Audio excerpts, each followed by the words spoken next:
la sabiduría de Dios. Y quisiera hacer algunas anotaciones, de pronto nos sirven de motivación y de ubicación en el tema y de diferenciar lo que es de pronto la sabiduría en el mundo, en la parte secular y desde luego en la parte bíblica. Hablaba con un campesino hace unos 15 días, un gran amigo, y hablábamos del tiempo, del cambio de clima.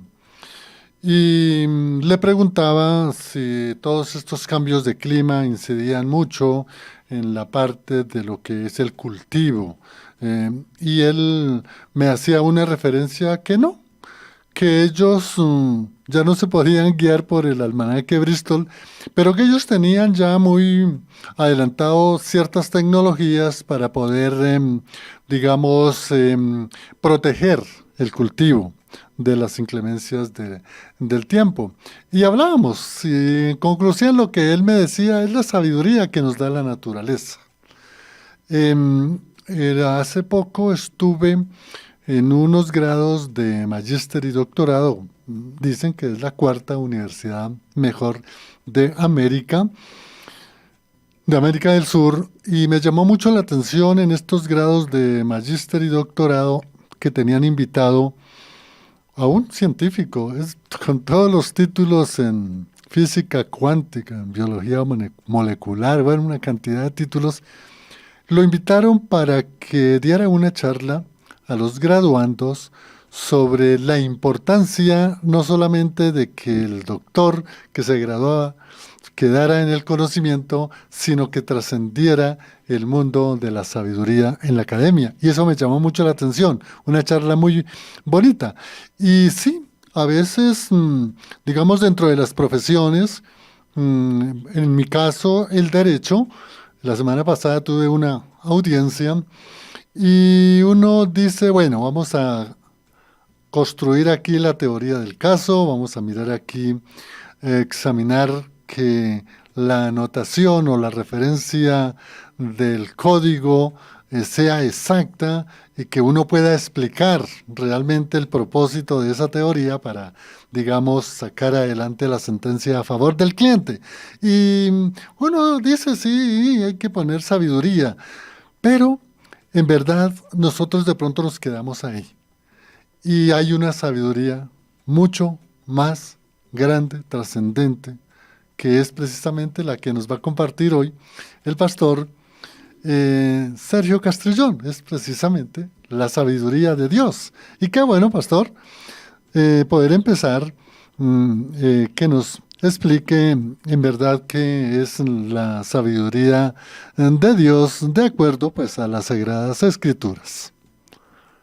Bien, entonces yo creo que este es el punto de inicio, ¿no es cierto? Es decir, que todo empieza con Dios, ya lo hemos dicho en otros momentos y creo que esta no es la excepción y podríamos decir que la sabiduría de Dios está en la categoría de lo que nosotros conocemos como los atributos o las perfecciones de Dios.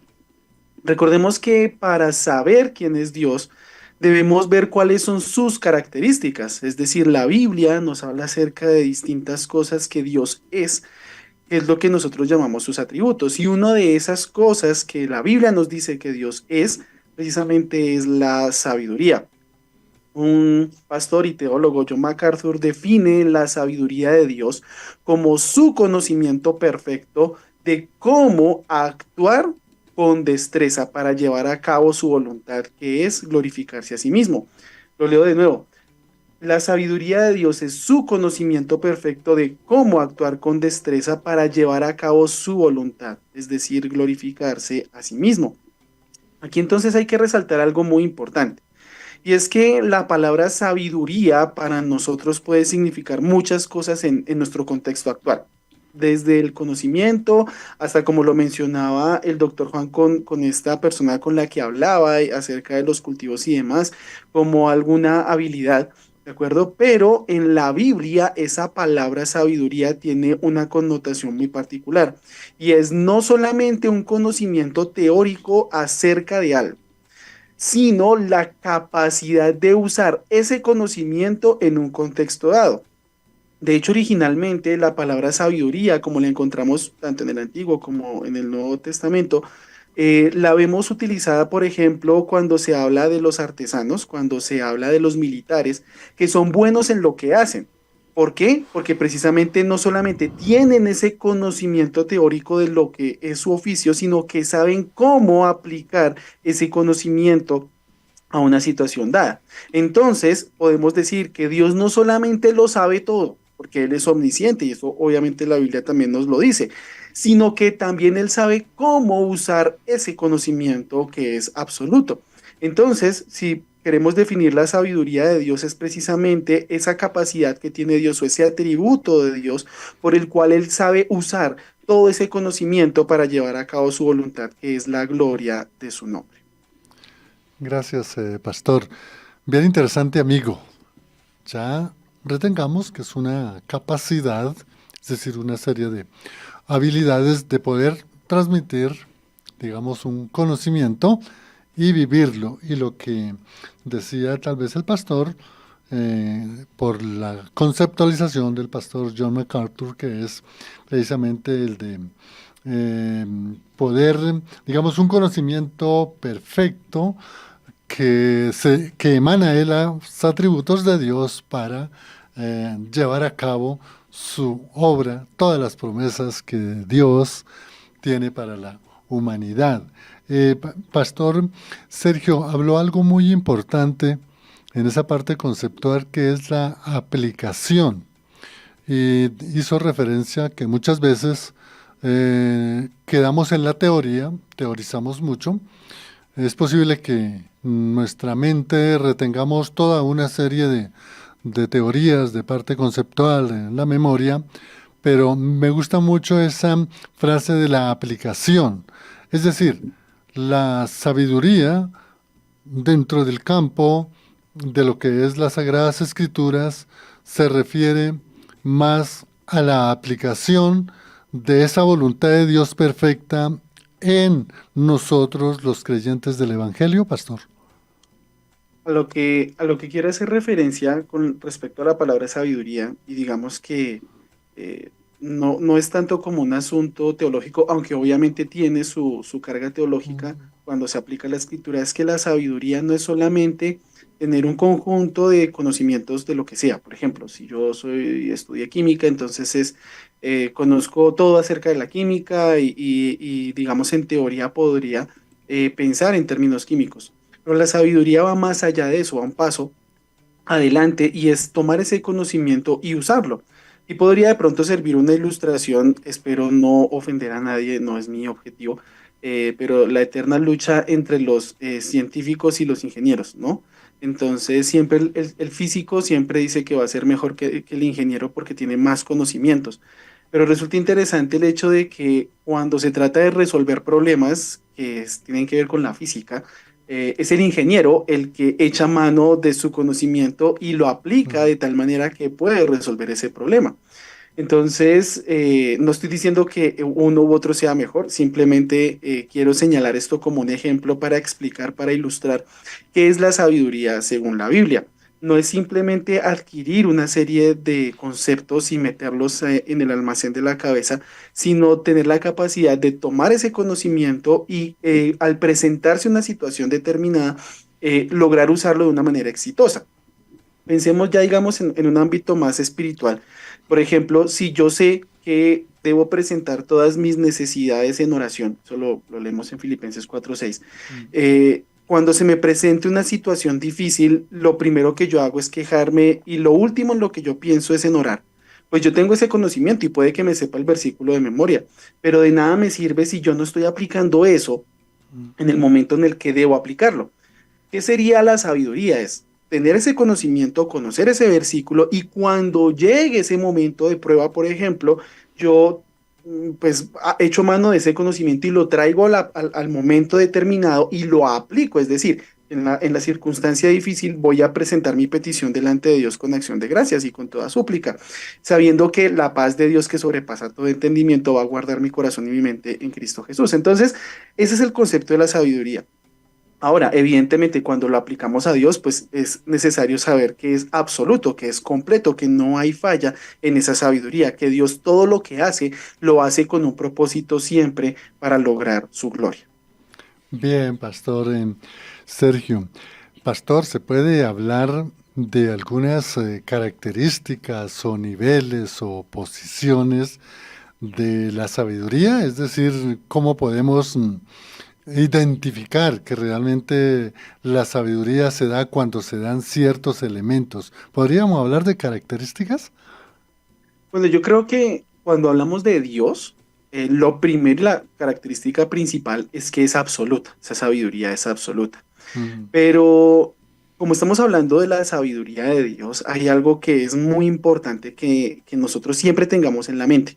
No digo que no lo sepamos, porque puede que, de nuevo, aquí entra el asunto de la sabiduría también humana, puede que entendamos que Dios siempre actúa con base en todos sus atributos, es decir, que Él nunca utiliza, por ejemplo, su sabiduría en ausencia de su justicia, o utiliza su santidad en ausencia de su amor, o utiliza, qué sé yo, su eternidad en contraste con su simplicidad. Se me vienen aquí a la cabeza algunos ujú. atributos de Dios. ¿Qué quiero decir con todo esto? Yo quiero decir que cuando decimos que Dios es sabio, esa sabiduría que Dios ejerce, la ejerce en conjunción con todos sus atributos. Y ese es un pensamiento enormemente consolador para el cristiano. Porque Pablo en Romanos 12 nos dice que la voluntad de Dios es que es buena, es agradable y es perfecta. Y que Dios siempre lleva a cabo su plan. Nos dice, por ejemplo, el Salmo 135 que Dios todo lo que quiere en el cielo y en la tierra lo hace. Es decir, que no existe nada en el universo, ni siquiera una partícula subatómica que se escape del conocimiento y de la voluntad de Dios.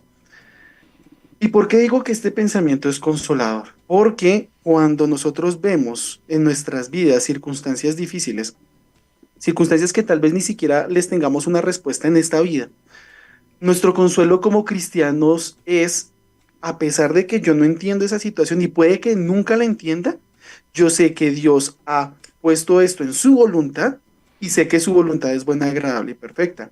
Sé que Él ha utilizado esto en su sabiduría porque me ama, porque Dios es bueno. Entonces, esa situación, por más difícil que sea, por más contraria, por más oscura que parezca, no se escapa de esa sabiduría que es amorosa, que es bondadosa, que es justa delante de nuestro Dios. Entonces, si queremos hablar de dos características de la sabiduría de Dios, la primera sería que es total, que es perfecta, que no hay fallas en ella, porque Dios es perfecto, no hay, digamos, una falla en Dios, Él es absolutamente perfecto. Pero también podemos hablar de otra característica y es que esa sabiduría nunca obra en ausencia de sus otros atributos, es decir, que su carácter siempre se ve reflejado en cómo Él actúa. Y creo que eso es un pensamiento muy consolador, es decir, que Él conoce todas las cosas, que Él hace todas las cosas para la gloria de su nombre, pero siempre también teniendo en cuenta de que ama a sus hijos.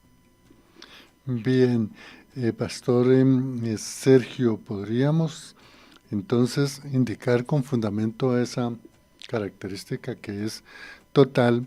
Es decir, que la sabiduría que nosotros debemos, digamos, adquirir, por decir este término, o vivir, es, en primer lugar, que la sabiduría, que la única fuente de sabiduría total es Dios. Y en segundo lugar, podríamos decir que es un don que Dios nos da para nosotros poder adquirir esa sabiduría divina, pastor. Bien, aquí entramos en un terreno de la teología sistemática que es muy interesante cuando los teólogos han abordado, han analizado y han discutido este tema de los atributos de Dios. Algunos han tratado de poner una clasificación acerca de los atributos de Dios, es decir, atributos morales, atributos absolutos. Bueno, hay toda una serie de clasificaciones. Por lo general, cuando uno ve las obras de teología sistemática, uno lo puede ver en MacArthur, lo puede ver en Berkhoff, lo puede ver en Gruden, en otras tantas teologías sistemáticas. hay una clasificación que siempre como que es la ganadora, como la que es la preferida de los teólogos, y es la de los atributos de Dios que son incomunicables y los atributos de Dios que son comunicables. Acá hace referencia a estos dos términos. Cuando se dice de los atributos incomunicables, son aquellos atributos que Dios no, de alguna manera, imprime sobre los seres humanos.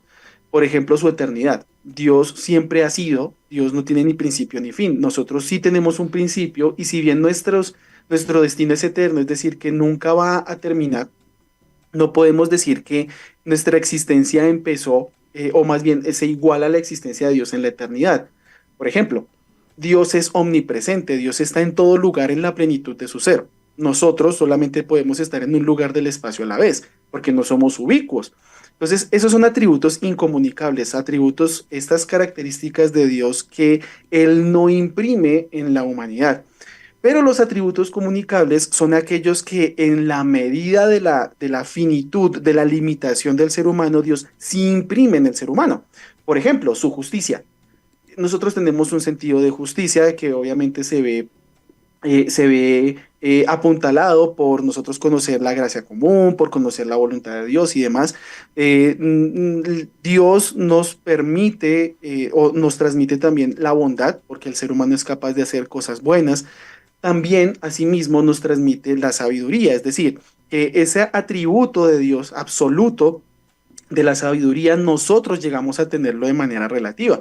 Y nótese que la sabiduría sí es lo que hemos definido, que es no solamente un conocimiento teórico, sino el uso de ese conocimiento teórico, el ser humano puede llegar a ser sabio. Entonces, claro, puede llegar a ser sabio, por ejemplo, en las ciencias naturales, puede llegar a ser sabio, por ejemplo, en las artes y otro tipo de cosas, pero sabemos que la sabiduría verdadera proviene de Dios.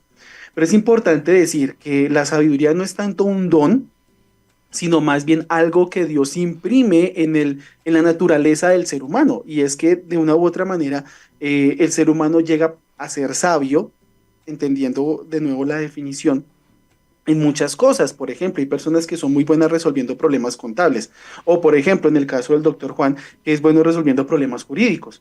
¿De acuerdo? Es decir, que toma ese conocimiento y lo aplica a una situación determinada. Sin embargo, hay que entender, y esto es muy importante, que hay sabiduría buena y sabiduría que de pronto a veces no es tan buena.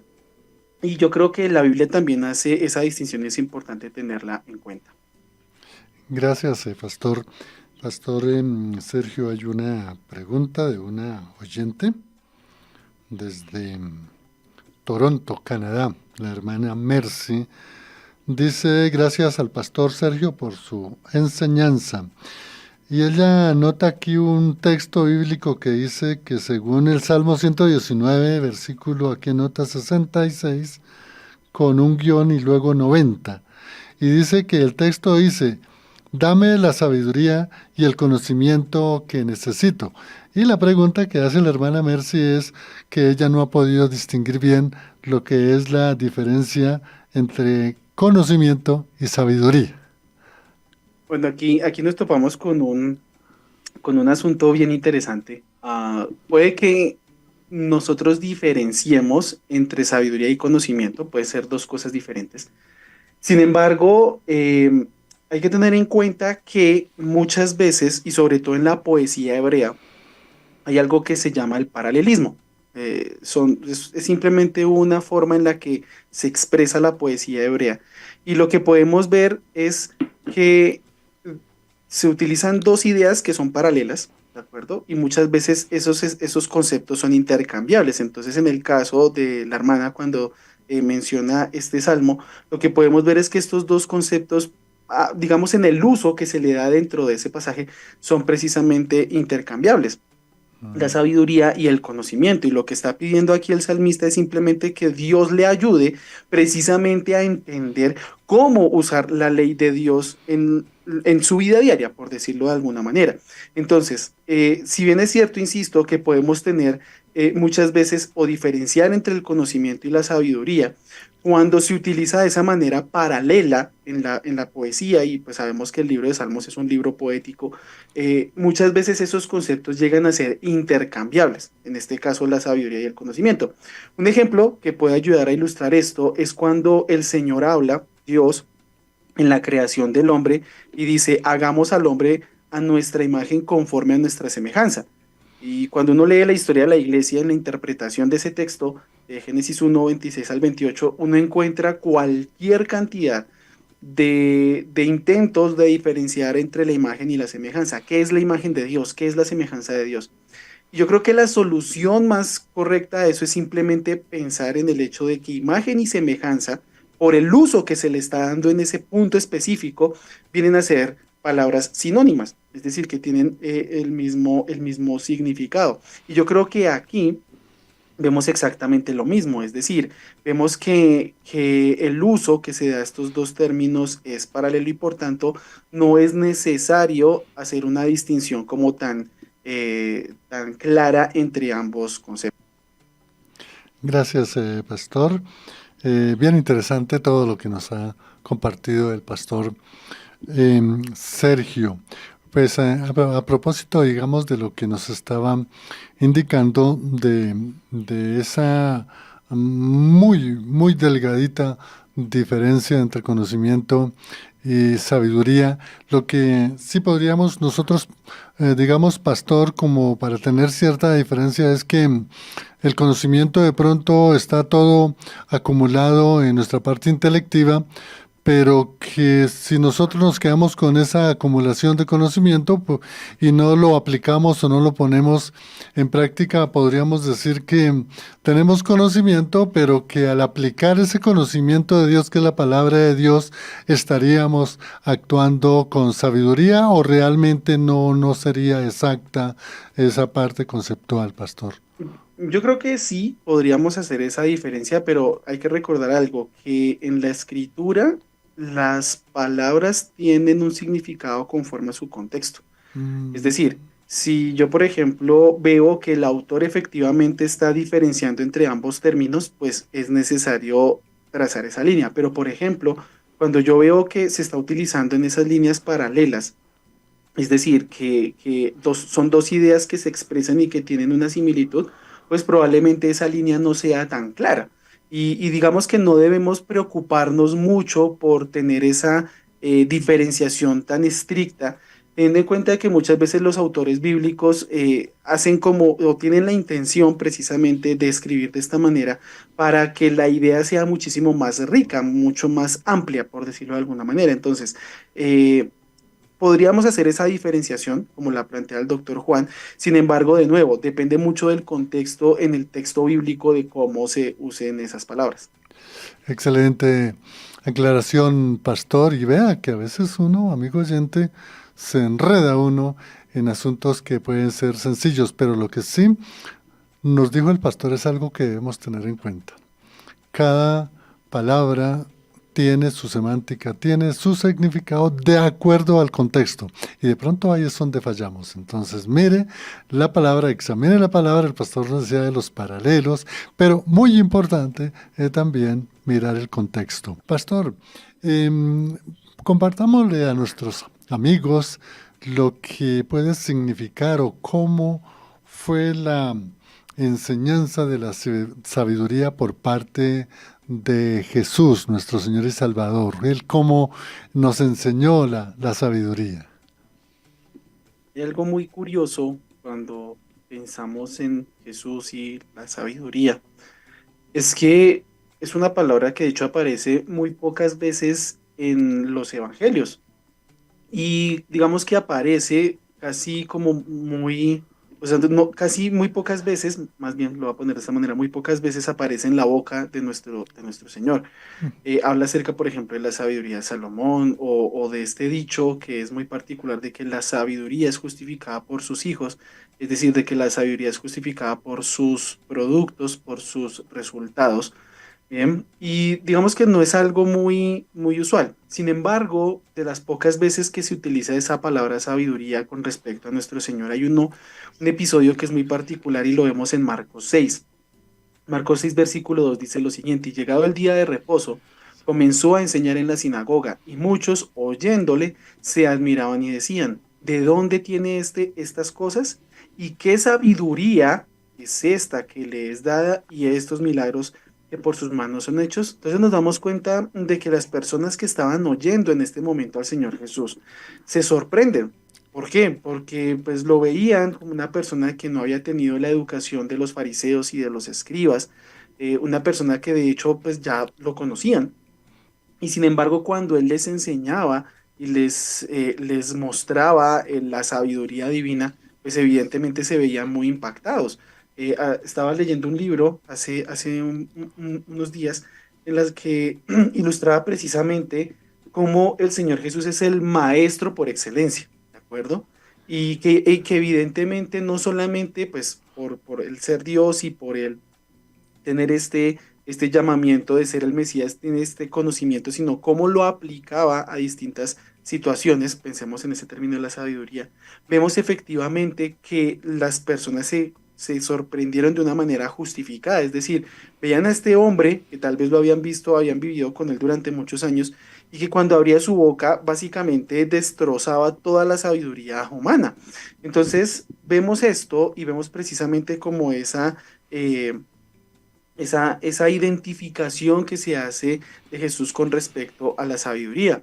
Y es que de hecho el apóstol Pablo también habla de que Jesucristo es de hecho la sabiduría de Dios. Mm. Dice allí en 1 Corintios 1:24, más para los llamados, así judíos como griegos, Cristo, poder de Dios y sabiduría de Dios. Entonces nos damos cuenta de que para Pablo, el Señor Jesucristo no era simplemente un maestro que derrochaba esta sabiduría durante su ministerio terrenal, sino que en el plan de Dios, el plan de Dios de salvación muestra que Jesucristo es la sabiduría de Dios.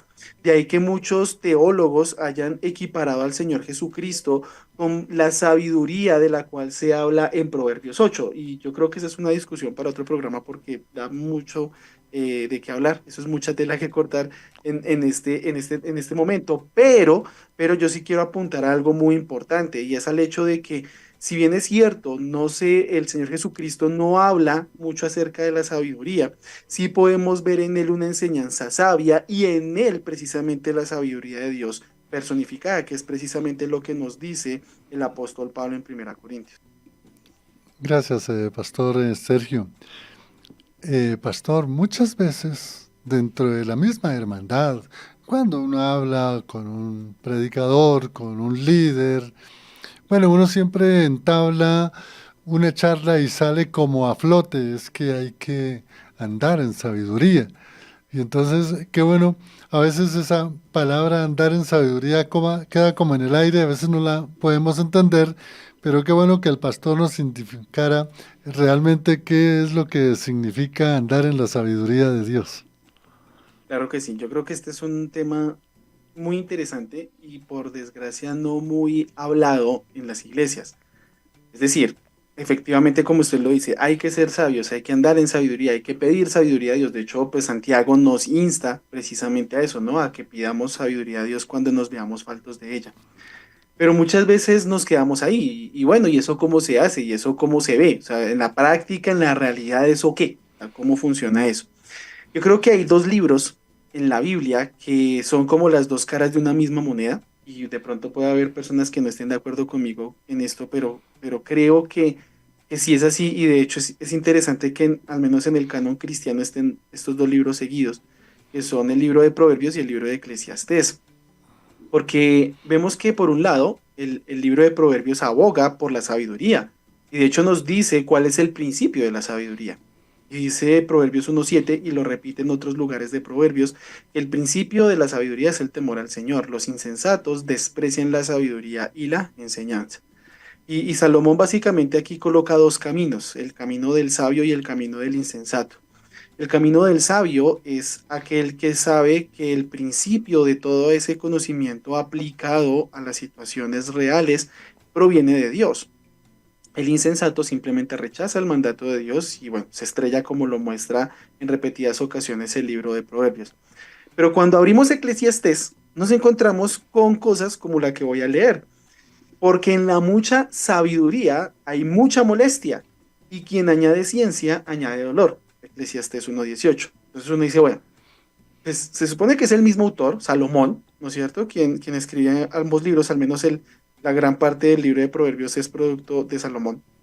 Y uno podría decir, bueno, pero ¿cómo así? O sea, o la buscamos o no la buscamos, o buscamos mucho o buscamos poquita. ¿Qué sucede ahí? Yo creo que esta tensión entre la búsqueda de la sabiduría y que la mucha sabiduría trae molestias, la resuelve Santiago en su epístola. Dice Santiago allí en Santiago 3 versículo 15, porque esta sabiduría, hablando del mundo, no es la que desciende de lo alto, sino terrenal, animal y diabólica. Y luego en el versículo 17 dice lo siguiente, pero la sabiduría que es de lo alto es primeramente pura, después pacífica, amable, benigna, llena de misericordia y de buenos frutos, sin incertidumbre y sin hipocresía. Entonces, cuando escuchamos estas palabras de Santiago, yo creo que esa cuestión se resuelve, esa tensión se resuelve. ¿Y cuál es el punto entonces de vivir en sabiduría? ¿Cómo se vive en la sabiduría de Dios? Bueno, lo primero es entender que la sabiduría en sí misma no es un fin. Mm. ¿De acuerdo? La sabiduría en sí misma no es un fin. Yo creo que la sabiduría es una herramienta, es un instrumento por medio del cual podemos vivir vidas que agradan a Dios. Eso es lo primero.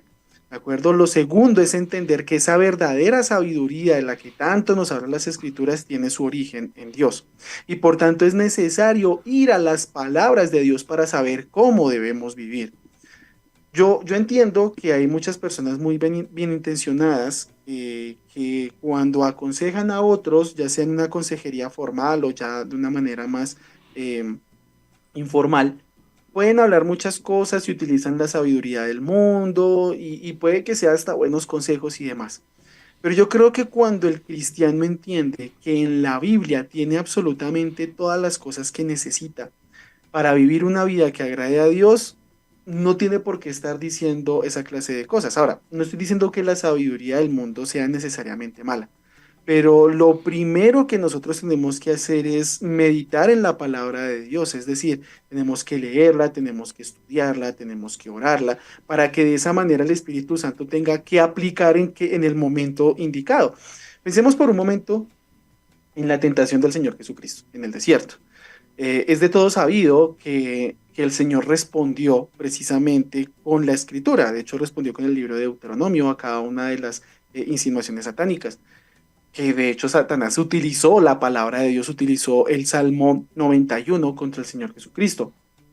Pero nosotros nos damos cuenta de que el Señor responde con la palabra, es decir, la respuesta a ese momento de tentación estaba precisamente en las palabras inspiradas de Dios.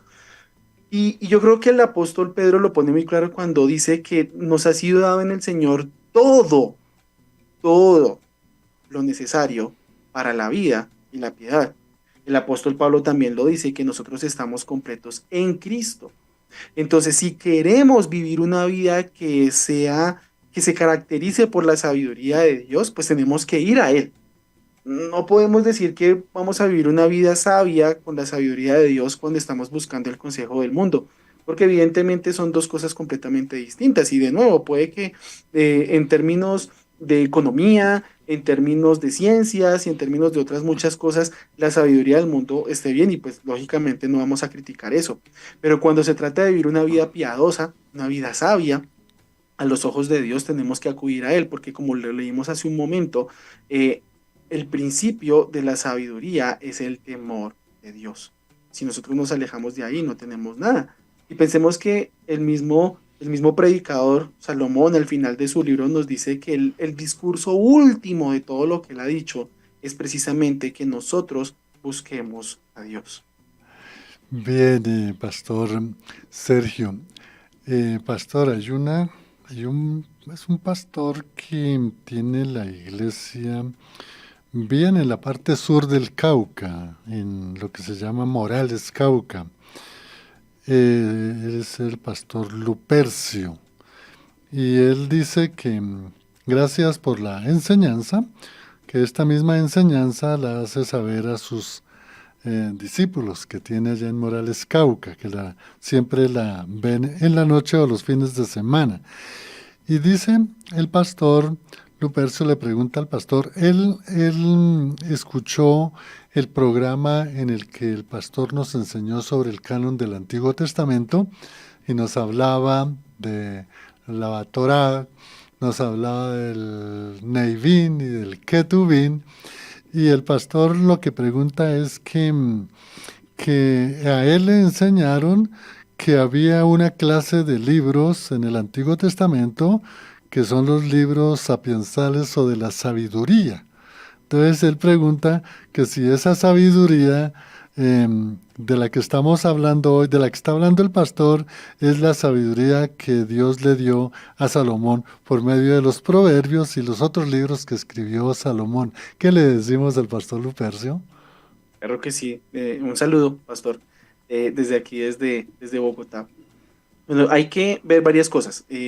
En este programa, acerca del canon del Antiguo Testamento, yo decía que hay dos formas de organizar los libros del Antiguo Testamento, como lo hacen los hebreos, lo que se conoce como el Tanaj, es decir, la Torá, el Nevi'im, Ketuvim, que de ahí proviene precisamente ese acrónimo Tanaj, ¿de acuerdo? Es decir, la ley o la instrucción del Pentateuco, los profetas y los escritos.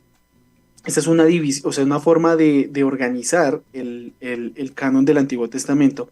Y la otra forma es la que nosotros conocemos en nuestras Biblias cristianas, que por lo general son cuatro divisiones. Tenemos el Pentateuco, los 5 libros de Moisés, tenemos los libros históricos, los libros poéticos sapienciales, podemos hacer como esa clasificación más general, y los libros proféticos, que es precisamente cuando abrimos nuestra Biblia, que empieza en Génesis y termina en Malaquías.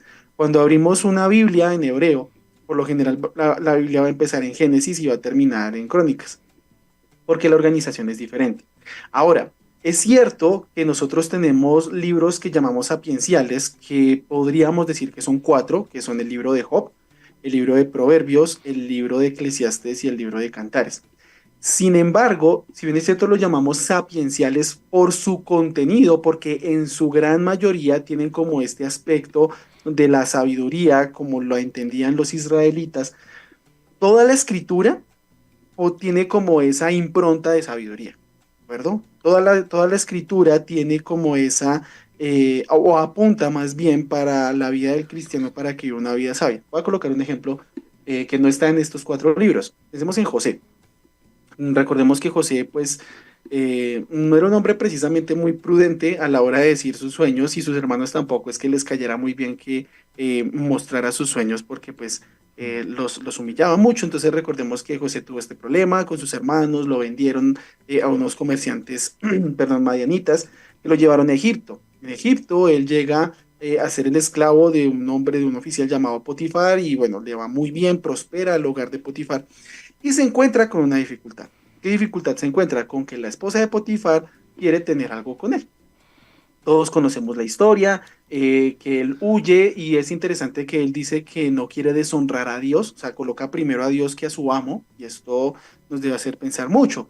Bueno, él huye, sabemos que tiene todo este problema, que lo llevan a la cárcel, y esto todo hacía parte del plan de Dios, y es algo que nos lo dice después, eh, diciéndoselo a sus hermanos. Ahora, uno podría decir, bueno, qué historia tan bonita, José pues obviamente fue un hombre que guardó su corazón y guardó su testimonio y demás, pero ¿no les parece que en ese punto o en esa historia nosotros tenemos un ejemplo para que apliquemos a nuestra vida?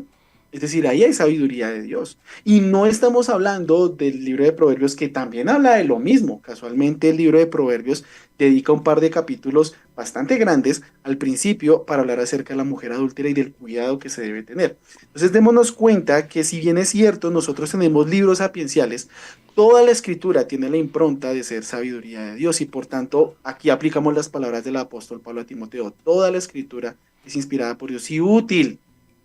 ¿Para qué? Para que en última instancia el hombre de Dios esté enteramente preparado para toda buena obra. Gracias, pastor. Esa excelente explicación. Y el pastor Lupercio, allá en esa bella región del sur del Cauca, Morales, el municipio de Morales. Pastores, cómo pasa el tiempo tan rápido, Dios mío.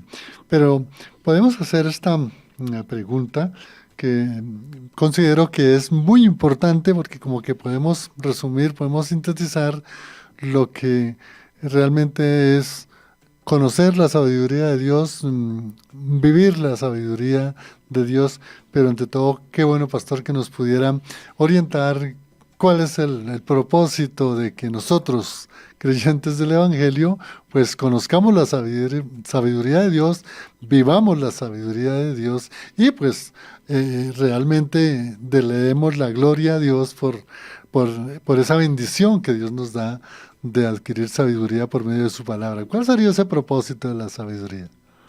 Yo creo que el propósito de la sabiduría en la vida del cristiano es el mismo propósito de la vida del cristiano, porque la vida del cristiano tiene que ser una vida sabia. Ya, resuelto. Ahora, ¿cuál es el propósito de la vida cristiana? Es glorificar a Dios. Ese es el propósito de la vida del hombre cristiano y de la mujer cristiana. Nosotros obviamente hacemos muchas cosas, somos trabajadores, somos hijos, somos padres, somos ministros o somos servidores en la iglesia, hacemos muchas cosas y en esas cosas tenemos que desempeñarlas de una manera buena, sin importar en dónde nos encontremos, ¿no es cierto? Pero Pablo dice también que ya sea que comamos o que bebamos, que todo lo hagamos para la gloria de Dios. Ahora, es interesante ver que el libro de Proverbios precisamente pone la sabiduría como el camino por el cual nosotros vamos a agradar a Dios. Si bien es cierto, Eclesiastés es un libro más pesimista, no hay que verlo como que contradice al libro de Proverbios, de hecho lo complementa y nos ayuda a entender que muchas veces cuando vivimos una vida sabia y procuramos vivir una vida sabia, las cosas no se nos van a dar como nosotros queremos. ¿Sí? Y para alguien que es adicto al control como yo, eso es bastante difícil de entender. Pero así es que obra Dios en nuestras vidas. De manera que nosotros podamos tomar todo eso que aprendemos acerca de Dios y de su palabra y de su carácter, y que al momento de vivir nuestra vida, tomemos eso y lo llevemos a una práctica que glorifique su nombre.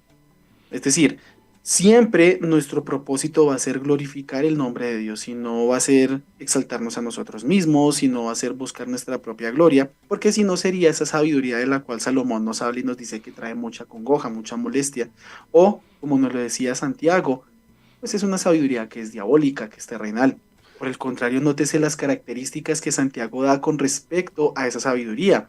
Es una sabiduría que es pura, que es pacífica, amable, benigna, llena de misericordia y de buenos frutos, sin incertidumbre ni hipocresía. Entonces, eso quiere decir que nuestras vidas deben reflejar precisamente eso, pero para en última instancia glorificar el nombre de Dios. Gracias, pastor.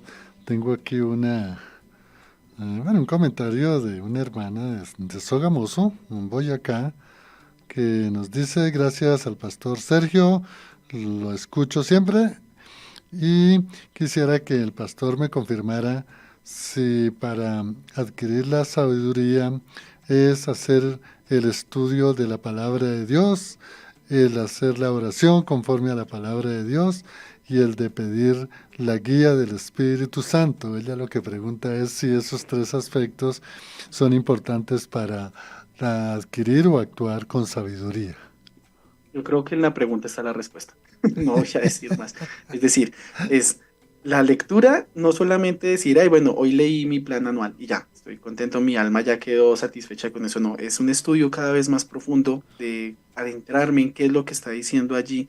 La palabra está la oración en la cual yo pido que el Señor a través de lo que he leído me muestre cómo puedo aplicar eso a mi vida.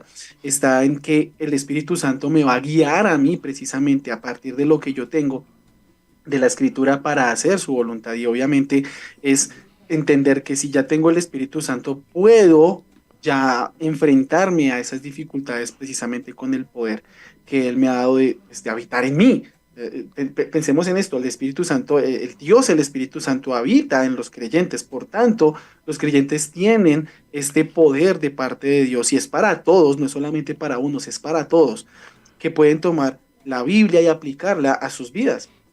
Entonces es eso. Ahora, es evidente que, pues, por desgracia, como somos seres humanos todavía y estamos todavía en esta carne no glorificada, pues a veces vamos a fallar. Pero incluso en esas fallas, a veces cuando nos equivocamos, vamos a aprender y vamos a ver, esto era lo que significaba. Entonces ya la próxima vez probablemente ya no voy a cometer esa falla y voy a seguir avanzando en crecer a la semejanza del Hijo de Dios, que es la meta de todo cristiano. Gracias, Pastor Sergio. Hemos concluido ya el tiempo que se nos concede y solo restar agradecer al Pastor Sergio por su enseñanza y qué bueno que nos indique toda esa red de comunicaciones que tienen para poderlo seguir y seguir aprendiendo en sus buenas enseñanzas, Pastor. Así es, invitamos a todos los oyentes que tal vez están buscando iglesia, que quieren congregarse en una iglesia de sana doctrina, a que nos acompañen a la Iglesia Comunidad de Gracia Bogotá. Nosotros nos reunimos en la carrera 45A, número 11896, carrera 45A, 11896. Esto queda entre las estaciones Pepe Sierra y calle 127 de la autopista norte en Transmilenio, en el sentido norte-sur.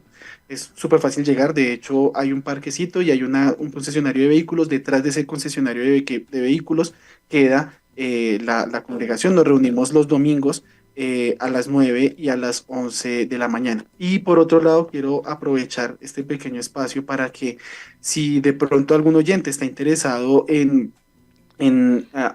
acrecentar su conocimiento bíblico y teológico, el Seminario Expositores Colombia, que es el seminario de nuestra iglesia, tiene sus inscripciones abiertas. Hasta el 4 de junio vamos a iniciar el día 8, que es el sábado, con el módulo de Nuevo Testamento en nuestro certificado de estudios bíblicos y teológicos. Entonces los invitamos a que busquen allí en su buscador de confianza Seminario Expositores Colombia. Ahí aparece la página de internet sendex.org y están todos los datos que pueden seguir para realizar la inscripción. Gracias, Pastor Sergio, Usted. por la enseñanza y agradecemos a Lorena en el Control Master, a usted, amigo, por la participación tanto en Facebook como en YouTube, en WhatsApp y también por mi WhatsApp a todas las personas que se han comunicado. Les habló Juan de Jesús Sánchez Aponte en El Impulso. Gracias a todos. Apoyar a este hermoso ministerio que llega a todo el mundo con estas hermosas enseñanzas que todos los días recibimos por este ministerio. Bendiciones, hasta otra oportunidad.